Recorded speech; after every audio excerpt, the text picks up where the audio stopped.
অনেকে উপজেলা চেয়ারম্যান হয় চেয়ারের জন্য বা ক্ষমতার জন্য। আমি এই কথাটা দিতে চাই যে আমার চেয়ার এবং ক্ষমতা যদি আমাকে পরিবর্তন করে, আমার ওই চেয়ার এবং ক্ষমতা আমার দরকার নাই। আমি আপনাদেরকে বীরগঞ্জে নিয়ে যাব না। আমি যদি সৃষ্টিকর্তা যদি আমাকে চেয়ারম্যান বানায়, আমি আপনাদের কাছে আসবো, উপজেলা চেয়ারম্যান আপনাদের কাছে আসবে, আপনারা উপজেলা চেয়ারম্যানের কাছে যাবেন না। আমি এই লক্ষ্যে কাজ করছি এবং আমি আপনাদের সেবা করতে চাই। আমি শোষণ করতে চাই না, আমি সেবা করতে চাই, আমি দিতে চাই, আমি করতে চাই আপনাদের জন্য। আমি যে আসে শুনতে এই এই যে পূজাটা বা এটা কি বলে ঝরা পূজা, এটা আজকে নাকি বৈশাখের শেষ দিনে এটা করে। আমরা যে পূজা রাখি 1 মাস, আপনি শুনলাম বৈশাখ মাসের এটা বোধহয় শেষ দিন, আজকে এটা বিদায় দিচ্ছেন আপনারা। তাই এটা করতে কি কোনো মন্দির লাগে নাকি? তা বললো যে না, এটা এইভাবেই হয়।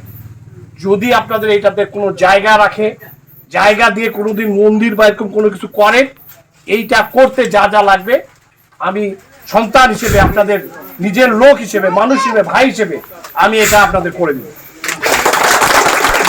আমি চাই আপনারা আমার জন্য আশীর্বাদ করবেন, আমার পরিবারের জন্য দোয়া করবেন, আমার এই দেশের প্রধানমন্ত্রী জনাব তারেক রহমানের জন্য দোয়া করবেন, আমাদের এই এলাকার মাননীয় জাতীয় সংসদ সদস্য যাকে আপনারা বিপুল ভোটে ভোট দিয়ে মহান সংসদে পাঠিয়েছেন জনাব মঞ্জুর ইসলাম মঞ্জু ভাইয়ের জন্য দোয়া করবেন। ওনারা যেন উনি যে প্রতিশ্রুতি দিয়েছেন সেটা যেন বাস্তবায়ন করতে পারে।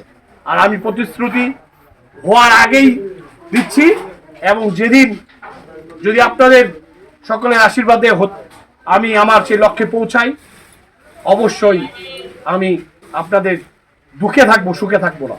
আমি দুঃখে থাকবো, আপনাদের পাশে থাকবো। আপনারা আমাকে আপনাদের আপন করে নেবেন, এই আশা, এই প্রত্যাশা করেই সকলের সুস্বাস্থ্য ও দীর্ঘায়ু কামনা করে আমি কথা শেষ করছি। আদাব। ঠিক আছে মামা, কিছু বলবে? মামা বলেন, দুইটা কথা বলেন। আমার এখানে এবারে আর কি না বলেন, দুইটা কথা বলেন। তারপর ভাই বলছে